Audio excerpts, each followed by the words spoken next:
ꯃꯌꯥꯝꯕꯨ ꯇꯔꯥꯝꯅ ꯑꯣꯛꯆꯕꯒ ꯂꯣꯏꯅꯅ ꯄꯥꯟꯊꯣꯏ ꯃꯉꯥꯡꯅ ꯏꯀꯣꯛꯅꯅ ꯈꯨꯔꯨꯝꯖꯔꯤ꯫ ꯉꯁꯤꯁꯨ ꯃꯍꯧꯁꯥꯒꯨꯝ ꯃꯌꯥꯝꯒꯤꯗꯃꯛꯇ ꯌꯥꯝꯅ ꯅꯨꯡꯉꯥꯏꯔꯕ ꯐꯨꯡꯒꯥꯋꯥꯔꯤ ꯑꯃ ꯑꯃꯨꯛ ꯄꯨꯗꯨꯅ ꯂꯥꯛꯆꯔꯤ꯫ ꯋꯥꯔꯤ ꯑꯁꯤꯕꯨ ꯊꯥꯕꯤꯔꯛꯄꯅ ꯃꯣꯅꯤꯀꯥ ꯋꯥꯍꯦꯡꯕꯝ꯫ ꯊꯥꯏꯅ ꯃꯇꯝ ꯑꯃꯒꯤ ꯋꯥꯔꯤꯅꯤ꯫ ꯈꯨꯟ ꯑꯃꯗ ꯊꯣꯝꯕ ꯀꯧꯕ ꯅꯨꯄꯥ ꯑꯃ ꯂꯩꯔꯝꯃꯤ꯫ ꯊꯣꯝꯕ ꯃꯍꯥꯛꯀꯤ ꯅꯨꯄꯤꯒ ꯃꯆꯥꯅꯨꯄꯥ ꯑꯃꯒ ꯃꯈꯣꯏ ꯑꯍꯨꯝꯈꯛ ꯂꯩꯔꯝꯃꯤ꯫ ꯃꯍꯥꯛ ꯅꯥꯁꯨ ꯈꯔ ꯇꯥꯊꯤꯔꯝꯃꯤ, ꯑꯗꯨꯕꯨ ꯁꯅꯥꯗꯤ ꯌꯥꯝꯅ ꯄꯥꯝꯂꯝꯃꯤ꯫ ꯁꯅꯥꯅꯦꯕꯨ ꯍꯥꯏꯔꯕꯗꯤ ꯃꯍꯥꯛ ꯁꯤꯅꯤ ꯅꯥꯅꯤ ꯑꯃꯠꯇ ꯈꯪꯂꯝꯗꯦ꯫ ꯈꯪꯍꯟꯖꯕ ꯑꯃꯅ ꯋꯥꯔꯤ ꯑꯁꯤꯗ ꯌꯥꯎꯔꯤꯕ ꯅꯥ ꯇꯥꯗꯕ ꯍꯥꯏꯕ ꯑꯁꯤ ꯇꯥꯕꯒꯤ ꯄꯥꯡꯒꯜ ꯁꯣꯜꯂꯕ ꯃꯤꯁꯤꯡꯕꯨ ꯀꯔꯦꯝꯅꯗꯨꯅ ꯏꯕ ꯅꯠꯆꯗꯦ꯫ ꯉꯥꯏꯍꯥꯛꯀꯤ ꯋꯥꯔꯤ ꯑꯁꯤ ꯅꯨꯡꯉꯥꯏꯅꯕ ꯍꯥꯏꯗꯨꯅ ꯋꯥꯈꯜꯅ ꯁꯥꯒꯠꯇꯨꯅ ꯏꯖꯕꯅꯤ꯫ ꯏꯃꯥ, ꯀꯩꯅꯣ ꯑꯩꯈꯣꯏ ꯄꯥꯕꯁꯤꯅ ꯃꯉꯛ ꯁꯝꯁꯤꯗ ꯊꯧꯔꯤꯃꯨꯛ ꯆꯥꯎꯕ ꯂꯤꯛ ꯑꯅꯤꯁꯦ ꯑꯩꯅ ꯍꯦꯛ ꯈꯪꯂꯛꯄꯗꯒꯤ ꯁꯨꯛꯊꯥ ꯊꯥꯗꯣꯛꯇꯅ ꯑꯗꯨꯝ ꯁꯤꯔꯤꯁꯤꯕꯣ? ꯍꯣꯅꯦ, ꯏꯄꯥꯝꯗꯒꯤ ꯑꯩꯅ ꯂꯨꯍꯣꯡꯕꯗ ꯂꯤꯛ ꯑꯆꯧꯕ ꯑꯃ ꯅꯕꯣꯛꯅ ꯁꯥꯕꯤꯔꯛꯏ꯫ ꯂꯨꯍꯣꯡꯕ ꯍꯦꯛ ꯅꯣꯡꯉꯥꯟꯕꯒꯅꯦ ꯂꯤꯛꯁꯦ ꯅꯪ ꯄꯥꯕꯅ ꯌꯥꯝ ꯐꯖꯩ, ꯑꯝꯇ ꯂꯧꯊꯣꯔꯛꯑꯣ ꯌꯦꯡꯒꯦ ꯍꯥꯏꯗꯨꯅꯅꯦ ꯂꯧꯊꯣꯛꯎꯕꯗꯒꯤ ꯃꯉꯣꯟꯗ ꯑꯗꯨꯝ ꯁꯤꯖꯟꯈ꯭ꯔꯦ꯫ ꯄꯤꯔꯛꯎ ꯌꯥꯗ꯭ꯔꯦꯗꯅ꯫ ꯑꯗꯨꯅ ꯍꯧꯖꯤꯛ ꯐꯥꯎꯕ ꯏꯃꯥꯅ ꯂꯤꯛ ꯃꯇꯠ ꯑꯃꯠꯇ ꯐꯥꯎꯕꯅꯦ ꯍꯦꯛ ꯁꯤꯗ ꯃꯈꯩ ꯂꯩꯔꯤꯕꯁꯤꯅꯤ꯫ ꯏꯃꯥꯁꯦ ꯂꯨꯍꯣꯡꯕꯗ ꯁꯅꯥ ꯃꯌꯥꯝ ꯎꯠꯂꯛꯄ꯭ꯔꯣ? ꯑꯣꯟꯊꯣꯛꯅ ꯌꯥꯝꯅ ꯎꯠꯂꯛꯈ꯭ꯔ ꯄꯣꯠꯅꯤꯗ꯫ ꯑꯗꯨꯕꯨꯅꯦ ꯅꯈꯣꯏ ꯅꯄꯥꯅ ꯂꯣꯏꯅ ꯍꯦꯛ ꯑꯣꯏꯈꯤ꯫ ꯏꯃꯥꯒꯤꯗꯤꯅꯦ ꯑꯃꯠꯇ ꯂꯩꯍꯧꯗ꯭ꯔꯦ꯫ ꯑꯩꯁꯨ ꯈꯜꯂꯦꯕ, ꯏꯃꯥꯒꯤ ꯃꯁꯛꯁꯤꯒ ꯍꯥꯏꯔꯨꯔꯒꯗꯤ ꯁꯅꯥ lupa mayam ula'amdradi paabana kaisu pambiroina. Hey, karino nang nanganglibado, ha? Tempak laitumsina thoma adine lampak mo pa iba namay do tengkwat mani nang ima phagi tawbaneba asengbay. Nangido phagi oirasu asengba manba ama yam kanna yawri. Aina sakara thiba sida usittaba ama tawriba. Adoima nangina sakse thi isu thi grewayba. Aisu paaba lawrambagi khara yengba yabagi wani. Ima ga lawramadi nupiga amatta thiba khangadaba mandi. Kariya napa lawdana phajarini kainaga. Nama aina thabum tara napuraga adu wana pokraga. Adumna haiba. Hai nakhoi napase masak kayam phajai ha. Masak nena kakthum hek maladana. Hai mama nang bu chak loirabrane. Matam se thengle chak pu lam silakle da idea. Makhoi mapa kadai dagi chak no chak ka amatta thongdri. Leibak tawbase phaidom sida losilamkhige haidana. Loiradi kok thiramba yadro chakna jaklam la kansida. Tawre amu manak sida changagane kanna ngangrabadi yararoi. Hek tana ba hayaudraba magi saisu se amuk chadoine ba ina. Asi hairaga ibesa do thombagi manakta sangsilaktuna mana hausi haikiba ado thomba tana ba kanna amuk hairami. Thomba suktamak tadabadi natte onsinaraga ngangnarabadi adumaktai. Adubu tung he onthokibada hekta tade. Nasa nupa tahonba yadabro. Nang chak thongba matam yaure habisi khangdabra mama. Ho makhoi mapa nasa nupa sidi aini inkhol tawbado sumang maton sida nungsa yaiduna ne. Mora thaduna phamlaga kumhai yengliba sibu ubidro. As aikhoi ma simaba tahoningadi kokto hairaga dum tawdo ledubu. Haidabaduda isu sum phatnabu phare haidana phambai wani ba. Makhoi mapana ngasai ayuktagi chapiruribadubu karaidi chapirubano. Nahalgi sendoi awatpasingdo khomjilubani pirakle. Tada chauthoi ngaire piraktaba. Adudi sel khajikta pirao. Aisu khusida siki amatta paidre mapa. Sel singdudi aina sum khutta lerdi loisin khrani haidana. Sana konsangda changduna sana lepthoklamine. Tawre amu magi sana se kari nupano khangdeba. Sana da asuk chopasibo. Hai mama nangna inkhol koiduna henjang na pi tharaga yonbagi seldo aina siki amatta lawbra ha.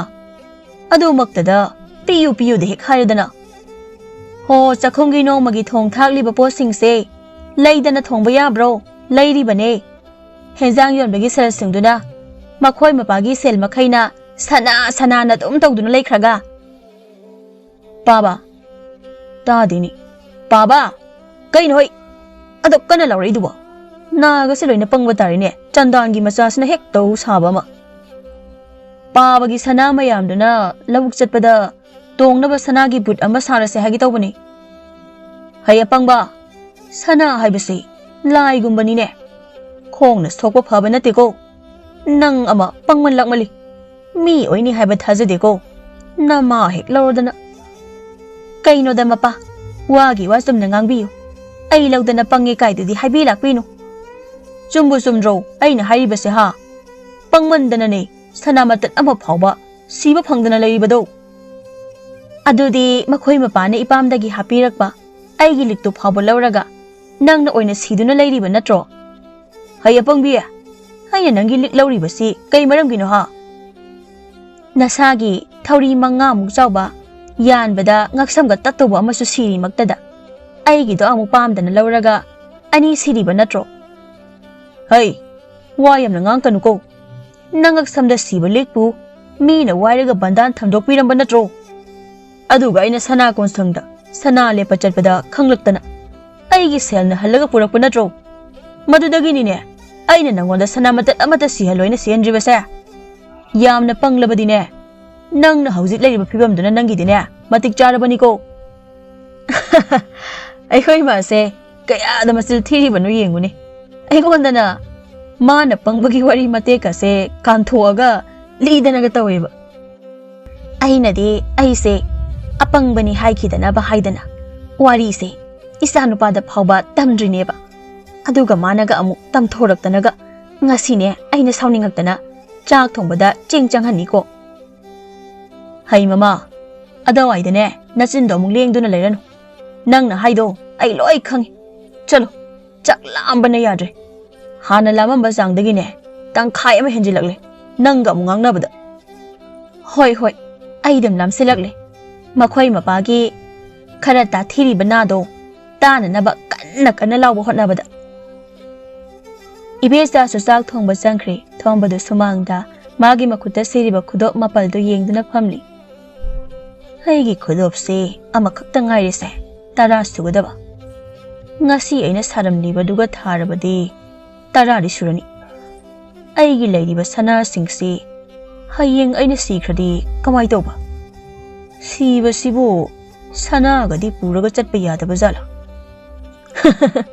aidi aikoi paaba yengbuse phanabu nungairi paaba nang asaidagi yenglise magi khudop mayam sidaneba paabana sana pambase okhakti pamba jani ima ga igagi sarukso paaba mathandana loin hek paamaga laikhreba ngai haki matong ibes asu sak loire charase haina mapuroiba thomba amade masanu papari bu kauduna chak chana ba chaba hogatnarami ima ngasi di sel khara piro chattaba yadaba thabam leiri hai chak to tumina dum chaw chak chabda wangang kanu haibasi aina nangonda hanjin adum hairaba natro Henzang na marol ama haugtabane chak kanamta chango haiba yadreba adunani aina wangang duna leibasi nangbu chanaba hinglibro ha natragana sidanaba chariraba khara chaba phanglibado naraibak to pharabani thabak namana amatta suningdriba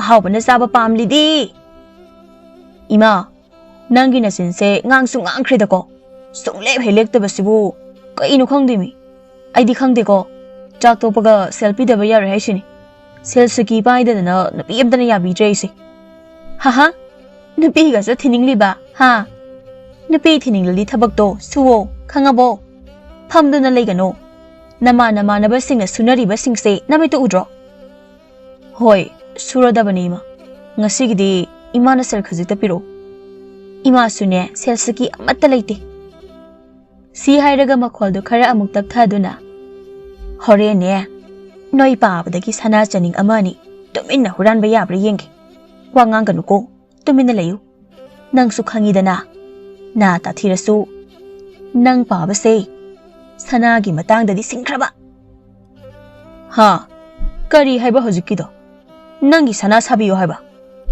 tu aina haidra nang paabase sana gi matangdadi yam singbane haidana hoi amuka su haini masa apang manupi nangna sanasi bahungna deko saroi aina saroi hai khadi saroi damni amuk khana ingonda sana sabiyu kaina gadi hairakanu hoi ho pamjadi ye makhoi mapana sabiba sanaga amatta ꯑꯩꯈꯣꯏꯗꯤ ꯄꯥꯝꯖꯗꯦ ꯅꯨꯄꯥꯅꯕꯨ ꯁꯅꯥ ꯑꯁꯨꯛ ꯄꯥꯝꯕꯁꯤꯕꯨ ꯀꯅꯥꯅ ꯍꯧꯅꯒꯦꯕ ꯃꯥꯂꯦꯝꯁꯤꯗ ꯂꯩꯔꯤꯕ ꯁꯅꯥ ꯈ꯭ꯋꯥꯏꯗꯒꯤ ꯍꯦꯟꯅ ꯄꯥꯝꯕ ꯅꯨꯄꯤꯗꯣ ꯑꯗꯨꯗꯒꯤꯕꯨꯅꯦ ꯃꯈꯣꯏ ꯃꯄꯥꯅ ꯍꯦꯜꯂꯝꯂꯒꯅꯤ ꯁꯅꯥ ꯄꯥꯝꯕ ꯋꯥ ꯉꯥꯡꯕ ꯈꯨꯗꯤꯡ ꯁꯅꯥ ꯁꯅꯥ ꯅꯈꯣꯏꯁꯦ ꯀꯤꯕꯨ ꯀꯤꯔꯦꯅꯦ ꯑꯩꯗꯤ ꯇꯨꯝꯂꯤꯉꯩꯗ ꯑꯩꯅ ꯁꯤꯕ ꯂꯤꯛꯀꯁꯦ ꯑꯃꯨꯛ ꯀꯛꯑꯒ ꯍꯨꯔꯥ ꯂꯩꯔꯝꯗꯅ ꯇꯥꯗ꯭ꯔꯦ ꯍꯥꯏꯔꯗꯤ ꯇꯨꯃꯤꯟꯅ ꯀꯣꯛ ꯂꯩꯇꯕ ꯃꯕꯨꯛ ꯑꯁꯦ ꯀꯌꯥꯗ ꯐꯠꯇꯅ ꯑꯃꯨꯛ ꯍꯥꯏꯔꯛꯂꯤꯕꯅꯣ ꯌꯦꯡꯉꯨꯅꯦ ꯃꯈꯣꯏ ꯃꯄꯥ ꯍꯌꯦꯡ ꯃꯈꯣꯏ ꯃꯄꯥꯅ ꯁꯤꯕꯗꯁꯨ ꯁꯅꯥ ꯃꯌꯥꯝꯁꯦ ꯂꯣꯏꯅ ꯄꯨꯗꯨꯅ ꯆꯠꯄꯤꯈꯣ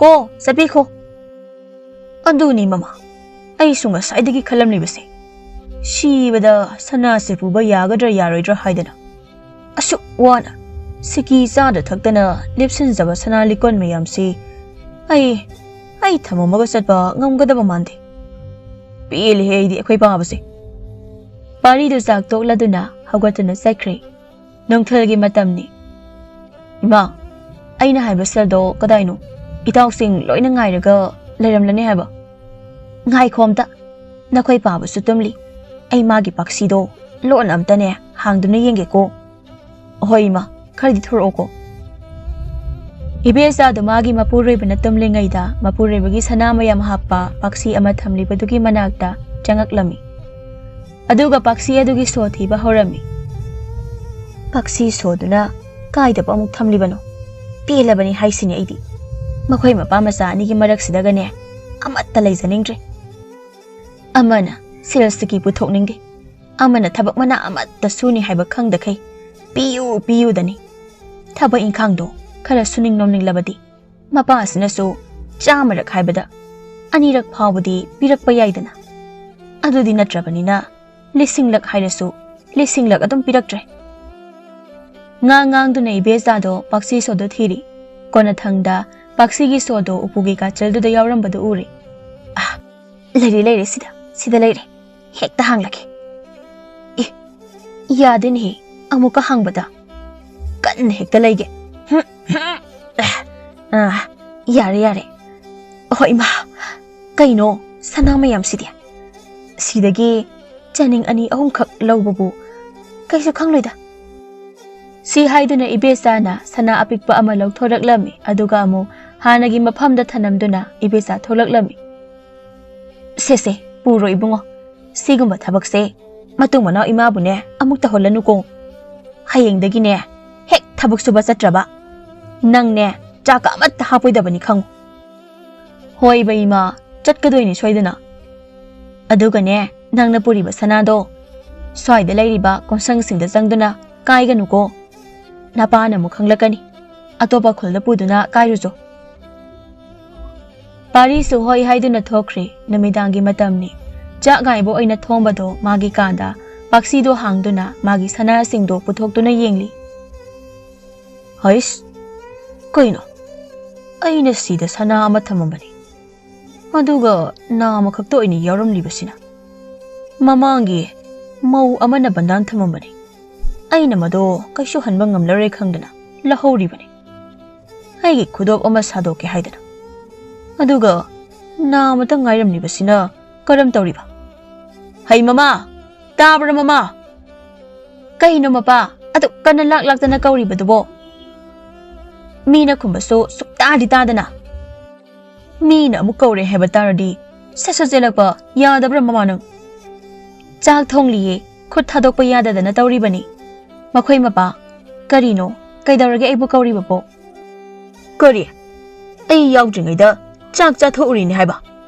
ꯅꯪꯗ ꯍꯥꯟꯅ ꯍꯥꯠꯂꯒ ꯂꯣꯏꯔꯦꯍꯦ ꯁꯤ ꯍꯥꯏꯔꯒ ꯊꯣꯝꯕ ꯃꯥꯅ ꯄꯥꯏꯔꯤꯕ ꯆꯩꯁꯨꯗꯨꯅ ꯐꯠ ꯂꯪꯉꯛꯏ ꯏꯕꯦꯆꯥꯁꯨ ꯎꯄꯨ ꯃꯔꯨꯝ ꯑꯗꯨꯗ ꯐꯠ ꯂꯩꯁꯤꯟꯍꯧꯏ ꯃꯈꯣꯏ ꯃꯄꯥ ꯑꯩꯅ ꯍꯥꯏꯕꯗꯤ ꯆꯥꯛ ꯊꯣꯡꯕꯒꯤ ꯈꯨꯠ ꯊꯥꯗꯣꯛꯄ ꯌꯥꯗꯕ ꯃꯇꯥꯡ ꯑꯣꯏꯕꯒꯤ ꯁꯠ ꯂꯥꯛꯇꯕꯅꯤ ꯍꯥꯏꯖꯕꯅꯦ ꯑꯩ ꯆꯥꯛ ꯆꯥꯗ꯭ꯔꯤꯌꯦ ꯍꯩ ꯑꯄꯪꯕꯤ ꯑꯗꯨꯝꯅ ꯉꯁꯥꯏꯅ ꯁꯦꯡꯅ ꯍꯥꯏꯕ ꯀꯩꯗꯧꯏ ꯍꯥ ꯑꯗꯨꯗꯤ ꯅꯠꯇꯦ ꯆꯩ ꯆꯥꯒꯦ ꯇꯧꯔꯤꯗꯣ ꯅꯪ ꯅꯨꯡꯉꯥꯏꯔꯝꯃꯅꯤꯅꯦ ꯍꯥ ꯃꯥꯅ ꯃꯅꯥꯁꯤ ꯇꯥꯖꯗ꯭ꯔꯒ ꯇꯥꯗꯦꯗꯤ ꯁꯨꯛꯍꯥꯏ ꯍꯦꯛ ꯍꯥꯏꯔꯣꯏ ꯅꯨꯄꯥ ꯅꯪꯅꯦ ꯅꯪ ꯑꯩꯅꯒ ꯅꯪꯒꯤ ꯅꯨꯄꯥ ꯑꯣꯏꯔꯝꯃꯗꯤ ꯈꯪꯒꯗꯕꯅꯤꯍꯦ ꯅꯨꯡꯇꯤꯒꯤ ꯏꯁꯤꯡ ꯍꯩꯔ ꯐꯨꯒꯗꯕꯅꯤ ꯌꯥꯔꯦꯍꯦ ꯆꯥꯕꯒ ꯊꯛꯄꯒꯗ ꯁꯨꯝ ꯇꯧꯔ ꯂꯩ ꯅꯁꯥꯗꯣ ꯁꯥꯃꯨ ꯃꯄꯤ ꯃꯥꯜꯂꯦꯀꯣ ꯉꯥꯛꯇꯪ ꯂꯥꯛꯄꯁꯤꯗ ising amuk thauge ne ngasai makai chakhum da leiringai du da thakpadi kaidauge nang ama ising ga amatta tharoi nuksi ikidre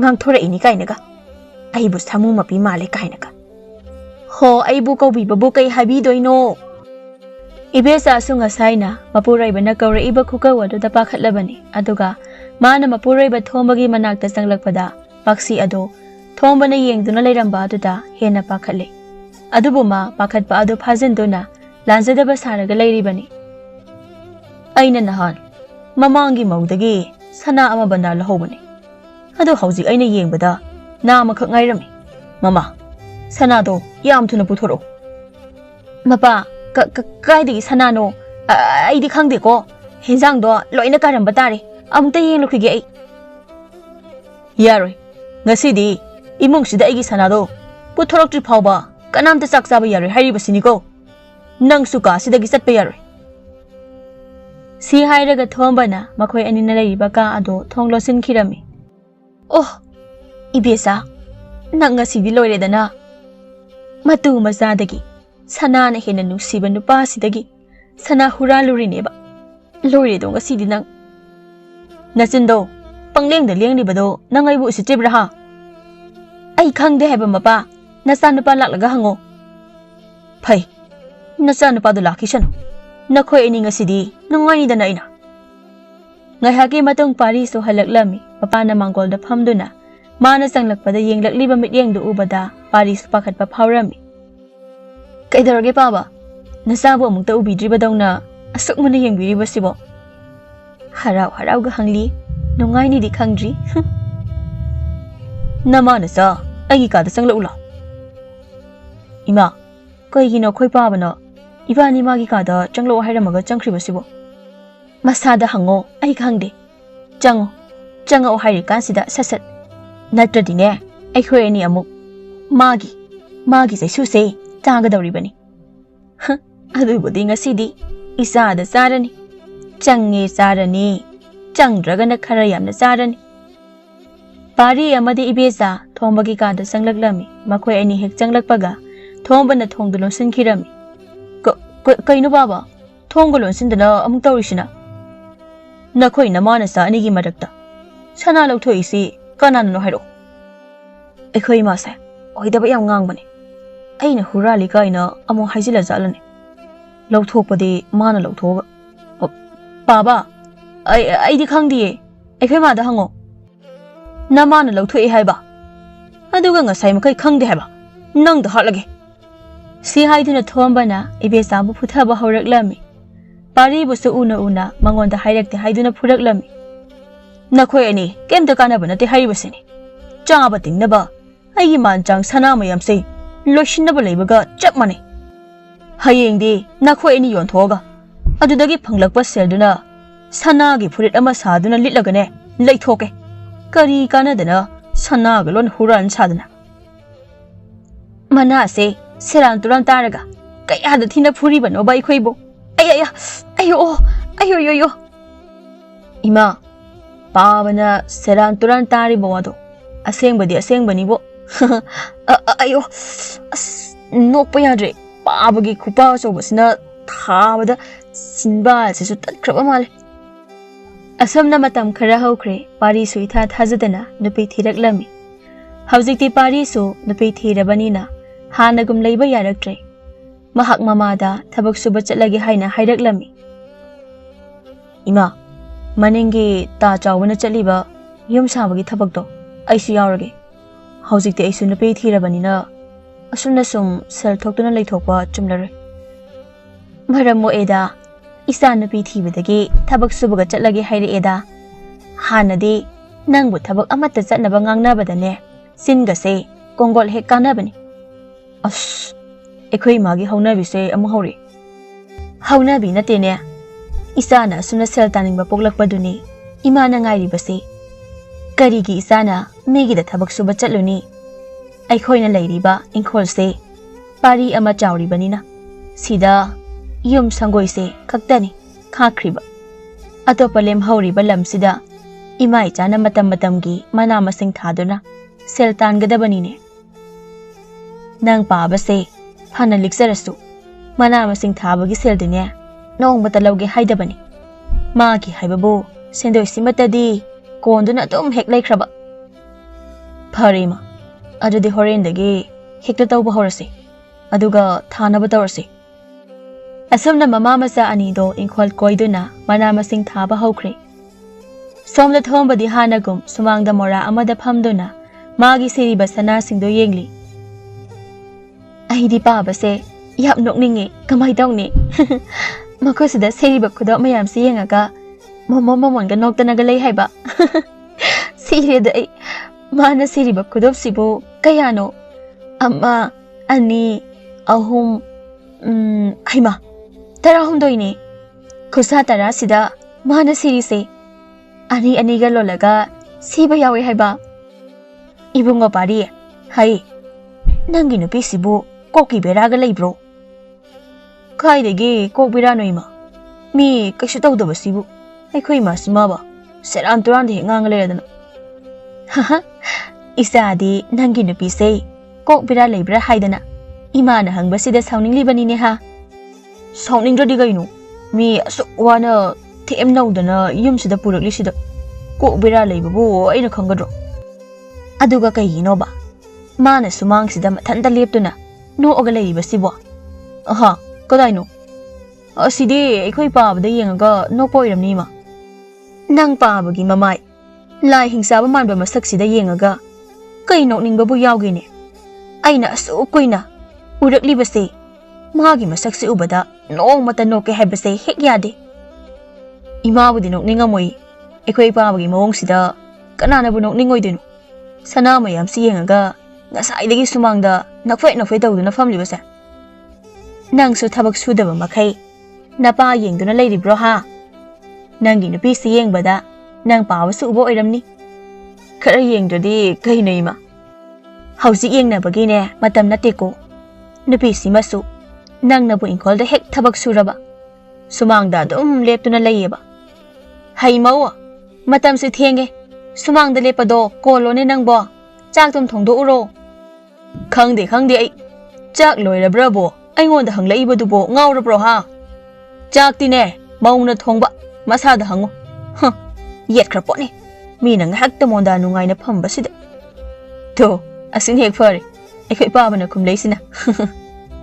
ꯇꯨꯃꯤ ꯂꯩꯌꯨꯍꯦ ꯅꯣꯛꯀꯅꯨ ꯇꯥꯅꯤꯡꯗꯦ ꯀꯔꯤ ꯊꯣꯛꯑꯦꯅ ꯅꯣꯛꯆꯅꯤꯡꯉꯤꯅꯣ ꯃꯁꯛꯅꯤꯅ ꯃꯄꯥꯒꯨꯝꯅ ꯔꯥꯁꯤ ꯃꯆꯦꯠ ꯑꯃꯠꯇꯁꯨ ꯃꯃꯥꯏꯁꯤꯗ ꯅꯞꯇꯕꯁꯤꯕꯨ ꯀꯩꯅꯣꯕ ꯍꯩ ꯃꯃꯥ ꯁꯤꯗ ꯑꯃꯨꯛꯇ ꯂꯥꯎ ꯃꯁꯤꯒꯤ ꯍꯅꯨꯕꯁꯤꯅ ꯑꯃꯨꯛ ꯀꯧꯔꯛꯏꯁꯤꯅ ꯀꯔꯤ ꯑꯃꯨꯛ ꯍꯥꯏꯒꯗꯧꯔꯤꯕꯅꯣ ꯈꯪꯗꯦ ꯑꯣꯏꯕ ꯍꯣꯏ ꯂꯥꯛꯑꯦ ꯅꯪ ꯉꯔꯥꯡ ꯑꯩꯅ ꯃꯈꯥꯒꯤ ꯏꯕꯦꯇꯣꯟꯗꯒꯤ ꯁꯦꯜ ꯊꯧꯔꯝꯃꯨ ꯃꯗꯨ ꯃꯤꯒꯤ ꯁꯦꯜ ꯄꯨꯔꯒ ꯁꯦꯟꯗꯣꯏ ꯄꯤꯕꯗ ꯌꯥꯝꯅ ꯉꯥꯡꯅꯩ ꯍꯥꯏꯕꯗꯨ ꯂꯧꯁꯤꯜꯂꯕ꯭ꯔꯥ ꯁꯦꯜꯁꯤꯗꯗꯤ ꯀꯥꯎꯕ ꯂꯩꯔꯣꯏ ꯃꯁꯤ ꯅꯨꯄꯥꯁꯤꯅ ꯍꯣꯏ ꯂꯧꯔꯨꯔꯦ ꯄꯤꯔꯛꯑꯦ ꯑꯗꯨꯒ ꯀꯔꯤꯒꯤ ꯑꯩꯉꯣꯟꯗ ꯄꯤꯔꯛꯇ꯭ꯔꯤꯕ ꯑꯩꯗꯤ ꯀꯩꯗꯧꯕꯒꯤ ꯃꯈꯣꯏ ꯃꯄꯥꯗ ꯄꯤꯗꯧꯔꯤꯕ ꯀꯌꯥꯗꯅꯣ ꯌꯦꯡꯉꯨꯅꯦ ꯑꯩꯒꯤ ꯁꯦꯜ ꯅꯠꯇ꯭ꯔꯣ ꯃꯗꯣ ꯑꯩꯒꯤ ꯁꯦꯜ ꯑꯣꯏꯔꯗꯤ ꯃꯄꯨ ꯑꯩꯉꯣꯟꯗ ꯄꯤꯐꯝ ꯊꯣꯛꯇ꯭ꯔꯣ ꯄꯤꯔꯣꯏ ꯑꯩꯅꯅꯦ ꯋꯥꯅ ꯁꯝ ꯈꯔ ꯍꯧꯔꯤꯕꯁꯦ ꯐꯣꯏꯇꯠꯅꯈꯩ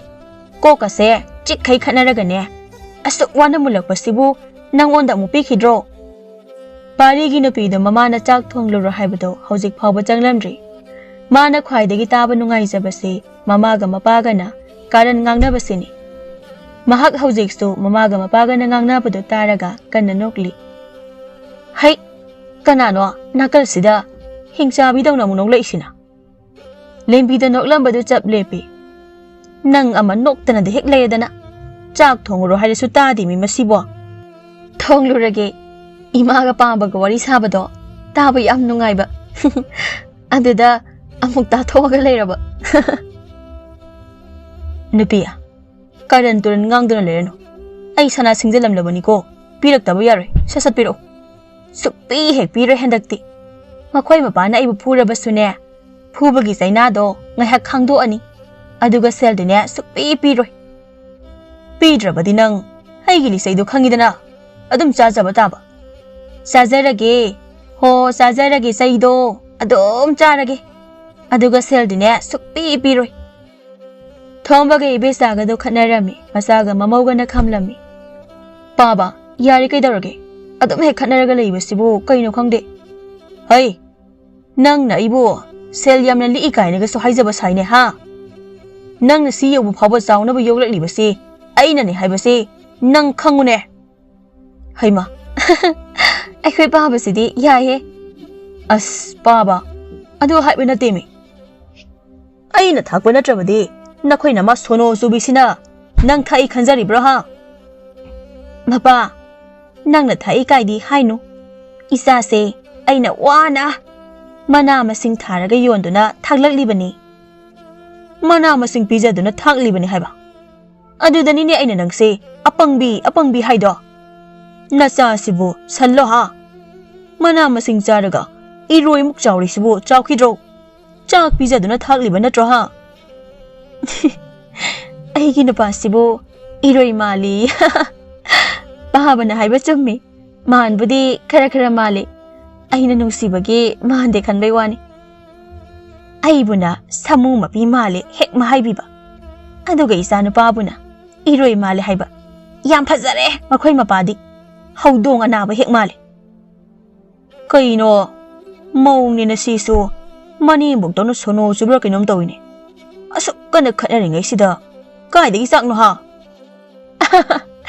ꯆꯥꯛ ꯆꯥꯁꯦ ꯍꯥꯏꯕꯣꯏ ꯑꯃꯨꯛ ꯅꯤꯡꯂ ꯃꯥꯜꯂꯦ ꯑꯩ ꯃꯈꯣꯏꯒꯤ ꯈꯠꯅꯕꯁꯦ ꯁꯤꯗ ꯁꯨꯝ ꯌꯦꯡꯂꯕꯗꯤ ꯃꯤꯋꯥ ꯁꯣꯏꯗꯅ ꯇꯥꯔꯅꯤ ꯑꯗꯨꯅ ꯃꯈꯣꯏꯅꯁꯨ ꯎꯔꯣꯏꯗꯕ ꯊꯣꯡꯖꯤꯟ ꯃꯔꯨꯝꯁꯤꯗ ꯑꯣꯏꯅ ꯂꯦꯞꯇꯨꯅ ꯄꯦꯟꯅ ꯅꯣꯛꯑꯒ ꯇꯥꯔꯒꯦ ꯑꯩ ꯈꯣꯏꯗꯧ ꯁꯥꯎꯅꯤꯡꯕꯅꯦ ꯍꯦ ꯅꯪꯒꯤ ꯅꯨꯄꯤ ꯃꯌꯥ ꯆꯔꯣꯡ ꯑꯃ ꯎꯠꯇꯨꯅ ꯅꯣꯛꯂꯤꯕꯁꯦ ꯑꯁꯤꯗ ꯑꯣꯏꯅ ꯇꯥꯏꯅꯅꯤꯀꯣ ꯑꯩꯅ ꯉꯁꯤ ꯀꯌꯥꯗ ꯎꯁꯤꯠꯇ꯭ꯔꯤꯅꯣꯅꯦ ꯁꯤꯕꯣ ꯑꯩꯉꯣꯟꯗꯒ ꯃꯌꯥꯁꯤꯅ ꯆꯤꯛꯀꯦ ꯀꯥꯏꯅꯒ ꯍꯩ ꯍꯨꯏꯅ ꯑꯣꯠꯂꯛꯄꯤ ꯅꯨꯄꯤꯔꯣ ꯅꯪꯕꯣ ꯍꯥ ꯃꯋꯥ ꯃꯄꯨꯔꯣꯏꯕꯗ ꯃꯌꯥꯅ ꯆꯤꯛꯀꯦ ꯀꯥꯏꯅꯒ ꯍꯥꯏꯔꯤꯕꯗꯨꯕꯣ ꯏꯃꯥ ꯀꯥꯟꯅꯔꯔꯣꯏ ꯄꯥꯕꯒ ꯈꯠꯅꯔꯒ ꯀꯩꯁꯨ ꯀꯥꯟꯅꯔꯣꯏ ꯂꯩꯀꯥꯏ ꯀꯨꯝꯍꯩ ꯑꯣꯏꯅꯕꯅꯤ ꯇꯣꯛꯑꯁꯤ ꯌꯥꯔꯁꯦ ꯃꯁꯤꯃꯁꯨ ꯄꯥꯄꯤꯒꯤ ꯃꯆꯥꯅꯤ ꯃꯁꯤ ꯃꯃꯥ ꯑꯁꯤꯗꯒ ꯑꯃꯨꯛ ꯏꯟꯁꯤꯟꯗꯅꯒ ꯇꯧꯔꯤ ꯅꯣꯏꯅ ꯈꯜꯂꯤꯕꯕꯣ ꯅꯃꯥ ꯅꯆꯥ ꯃꯤꯆꯪ ꯑꯣꯏꯔꯒ ꯑꯩꯅ ꯀꯤꯔꯅꯤ ꯁꯤꯅꯤꯅꯦ ꯍꯥ ꯆꯩꯁꯨꯁꯤꯅ ꯐꯗ꯭ꯔꯛ ꯍꯦꯛ ꯀꯟꯊꯠꯂꯛꯀꯅꯤꯗꯤ ꯈꯪꯗ꯭ꯔꯤꯌꯦ ꯊꯣꯝꯕꯗꯣ ꯃꯌꯨꯝꯗ ꯈꯠꯅꯕ ꯌꯥꯕ ꯈꯠꯅꯔꯒ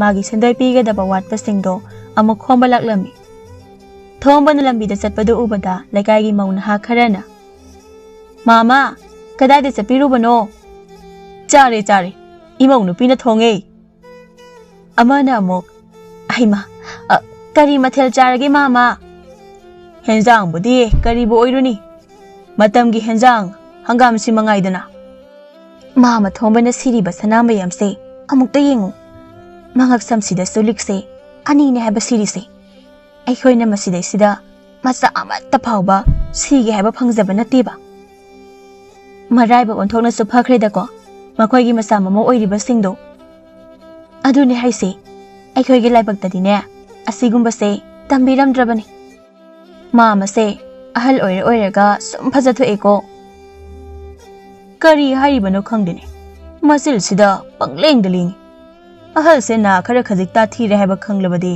ꯈꯤꯇꯁꯨ ꯀꯟꯅ ꯍꯥꯏꯌꯨꯗꯅ ꯀꯥꯟꯅꯗꯦ ꯃꯁꯤꯗꯤ ꯄꯨꯡꯈꯨꯝꯗ ꯍꯦꯛ ꯈꯨꯝꯖꯤꯟꯒꯦꯗ ꯑꯩꯕꯨꯗꯤꯅꯦ ꯁꯦꯟꯗꯣꯏ ꯄꯤꯒꯗꯕ ꯑꯋꯥꯠꯄ ꯈꯔ ꯂꯩꯔꯤꯌꯦ ꯑꯗꯨ ꯈꯣꯝꯂꯨꯒꯦ ꯇꯧꯕꯅꯤ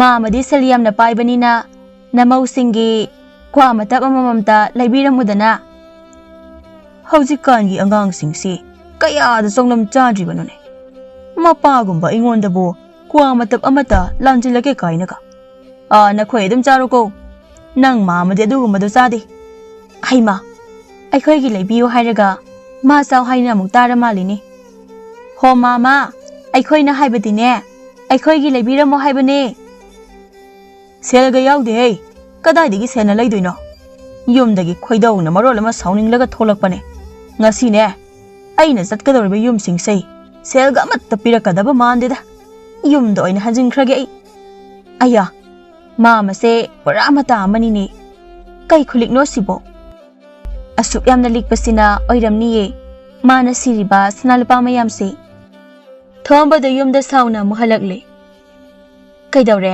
ꯑꯁꯤꯒꯤ ꯁꯦꯟꯗꯣꯏ ꯆꯥꯕ ꯗꯨꯔꯕꯥꯁꯥꯁꯤꯅ ꯑꯃꯨꯛ ꯃꯅꯥꯇꯣꯟ ꯑꯁꯤ ꯆꯐꯨꯃꯨꯛ ꯆꯥꯎꯔꯒ ꯍꯜꯂꯛꯂꯤꯕꯁꯤꯅ ꯌꯥꯔꯦ ꯏꯃꯥ ꯅꯪꯁꯨ Paabana saugdaba wa ngakta. Ngang da yari bro ha. Tauri mawong sida. Mana karan taraga. Kayamdi yame ay bu phuri base. Ado thaina nang pokjingai dagini khanglabra. Ado paabase na khara tathi haiba ima su khangli dana. Mana tana ba fajana haradi kaisu haidi dudi. Ibungwa lohongba nongal ba nomita. Ay dinang paabase na tathi haiba su khangdaba. Mana kawbada aidi nauri bani sadana tapna sumkhumba. Madi tadrabanina mana kawba khumde haidana dari dagi kauthabadane kok ase kairi bani khanglabra. Madam doda ise ipamda chatlage na khanbani. Nang paabana sel paiman basida chatpa ngamdadana ne adom hek leirabani ise. Adudi imana nusi se paabana tene seldani ne. Kay bukanage paabana sel paibu imada amta sok pibasuna tabasida. Adu oirabasu ne leikaisna imabu izat tawkrabasani. Sel paiba sana khwaidagi yamna leiba thombagi nupi ne kaidana. Ha adumna mina ngangnabasida ne. Imana yam nungaijari natradi kaino. Mau kari hagi paaba inkholdagi thabi khwaidagi chawba ama khanduna heklau. Paaba singasidi khoidau yamna sauningi. Imau ni hekpa thabi do charaga ne khara ingthaba yabra yengi. Hoi paaba. Si hairaga lembi do inkhonda thabi paliba singdugi marakta sanglaktuna thabi phajaba thirami aduga heklaga makubok thombada pirami. Haure. Imau ni heklakpa thabi sidi. Mahi bon thokna hongkhre wani. Paaba imaga nasanupaga na ising nungtigi saibagi ne. Kay haiba isanupaga namaga na ngarang thabi si lau hidak saikhre haiba. Si hairaga pakhanna mayada pikthana umduna sairiba thabi singdo othoraklami. Nati paaba aina haibadi thabi mahi homliba ado imaga ta parigana nungti numit khudingi ising saibagi ne haiba. Adum nanga saina sengna haibadi kaidawi ha.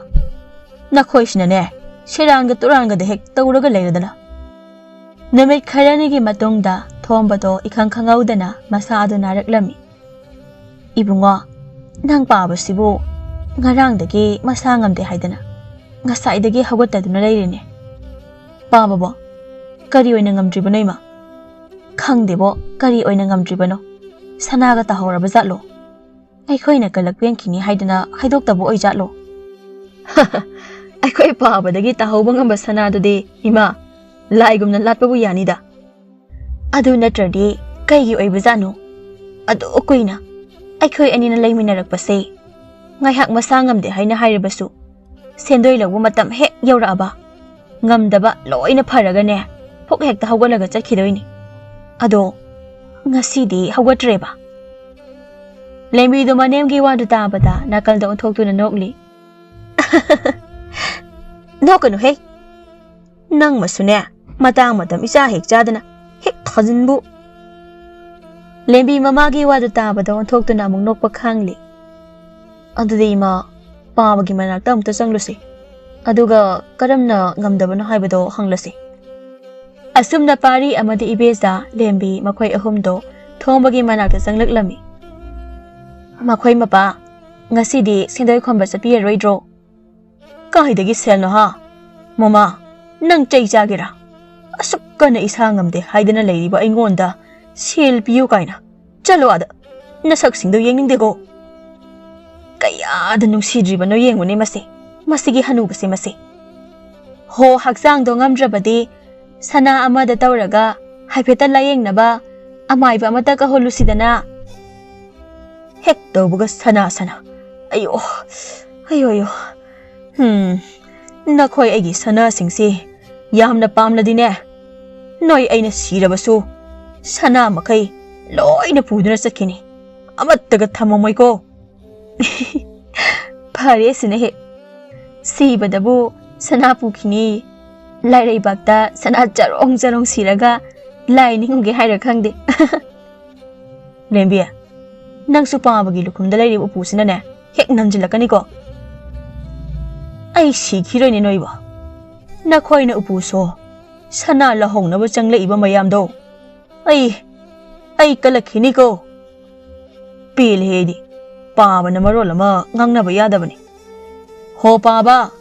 Ay ko'y paba dagi sana sel amata lauroye. Paba hagsangam dabado. Ama iba ama kaurusira hayda na changlakli bane. Hanaba ingon dabo. Ama iba kaurusira kaidana. Amuk hangba changlakli basibo. Kaino baha. Hangdrabasu ko kaurodana. O ay ko'y dine. Makoy mapana na baduda. Layeng na ba amay ba do? Makoy mapagi sana mayam do na satlaga ne. Kauru daw ba man ba? Tas, para manisi already. Hek nang sirak ba? Mama, nang tokor salo. Himaw ibi ma. Pahabagi ising kajigda, kalaw. Pahabagi kaunaw say. Kakrak hek kangle. Asam na pari na amay ba kaudo na mapapuyeng halami. Thomba pagalakpagi mahutta. Hena phibam soksilaklammi. Masanupana koisen senduna atopa amaiba ama amuk puraklammi. Handakti thombado amaiba aduna yengbadagi khara kankhalaklammi. Parina tanjaba sel makhaisu ayambana thomba layengbada loisilaklammi. Aigi wakhalse kayada aina khalui sangsarsta leiba khudingmaktagi sana nangtana hele haina. Adubu ngasidi Aigi isa, aigi nupisidagi henba ama amuk leiramdre. Makoy mapa, haksang khara nungay birabro. Kaidawre habano mama. Kaino, mana ngasi asuk khonggol tanaga kumla ibasina. Makoy mapa bune, haksang khara nungay birabra haizabane. Hanaga hayrabade yamna nungay rida mama. Aidi handakti, nang amadi. Isa imaw singbu thadoktuna chatkadoraba male haidana khallurabani. Khalaida bawakan khanbiganu damapa. Aikhoi animak amata siba yaba natri. Isugi kumhai yengkhigadawribani. Mama, anaba layengbada self hanadi changlamani. Maduna kadaidagi karam tawkraba. Nasana panane loina puthoklibani. Mapa, ahal oiraba Sel saki thoktraba ina bo kai ngamludoino. Oh, nushida isase. Aina di matam amada. Mana sel khajik hanglakpa khuding. Miyoi bagi wa ngangdaduna.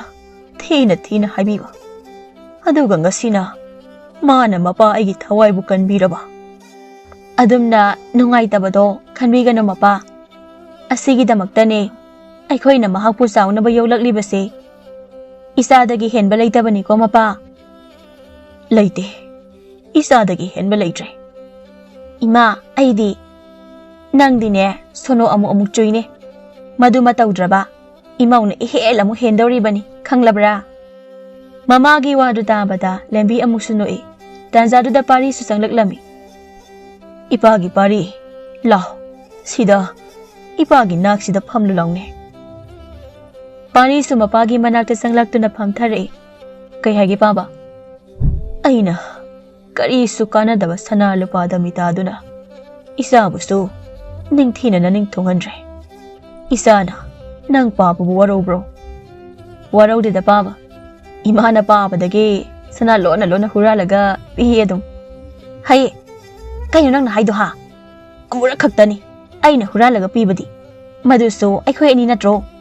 Napana thonglon silaga phubada aduga adum kainaga ngasidagi ipagi kanadraba sana singse isa imaugi loina oirabani ko nakoina sizinaningba loina sizinaro ipagi wakhalse yamna lale makhoi mapa karige adum na pungning sonthabiribano makhoi mapa na sana singase karigumbi amata chada thaktana wana tungsenduna lepkhiba ngaktani Aikhoina sibada amata pughigadaba natine. Nasana maugi loina oihawdoribani. Imai, aibu haujipo pabagi sana mayamsige mapu oiradoiba. Loina di yaroi he, aigisu khara khairu. Adumna thomba su wakhal taraktuna masa mamau amade mahaki nupiga nungsi sanana harau na punsi sangna hingminakhirami.